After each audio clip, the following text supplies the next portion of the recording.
कसं आहे मित्रांनो, तुमचं स्वागत आहे देवराज पाटील ब्लॉग्समध्ये. आणि आज आम्ही चाललेलो आहे निमसोडला, कारण की आमची जी विहिरीची स्टार्टरची मशीन होती ती खराब झालेली आहे.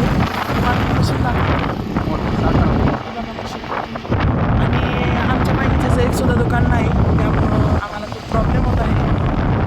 म्हणून तुम्हाला निमसोडमध्ये गेल्यावर मी पुढचं दाखवेल कशी आमची मशीन रिपेअर करतात ते.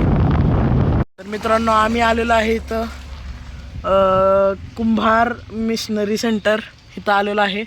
पण त्यांना आम्ही आत्ता कॉल केला होता, ते म्हटले हे गोडाऊन आहे आणि आम्ही आता चाललेलो आहे दुकानला. तुम्ही बघू शकता आम्ही त्यांच्या मेन दुकानात आलेलो आहे. त्यांनी जे आमचं स्टार्टर होतं ते पूर्णपणे उघडून त्याचं काय आहे ती म्हणजे सोडायचं बघितलं आहे.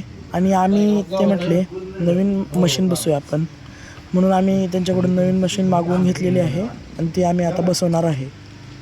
आणि तुम्ही हे बघू शकता, त्यांनी असलं भारी त्यांच्या म्हणजे दुकानाचं आणि घराचं जे मॉडेल करून घेतलेलं असलं भारी दिसत होतं का नाही. आणि त्याच्या खालीच तुम्ही बघू शकता वेगवेगळे प्रकारचे फिशेस ठेवलेले आणि खूप मोठं फिश टँक होतं. तर मित्रांनो, आम्ही मोटर म्हणजे स्टार्टर जे होते ते तिथंच ठेवलेलं आहे, कारण की ते म्हटले उद्यापर्यंत आम्ही तुम्हाला न्यू फिट करून देतो. म्हणून आजचा व्हिडिओ एवढाच होता. लाईक, सबस्क्राईब आणि शेअर नक्की करा. बाय.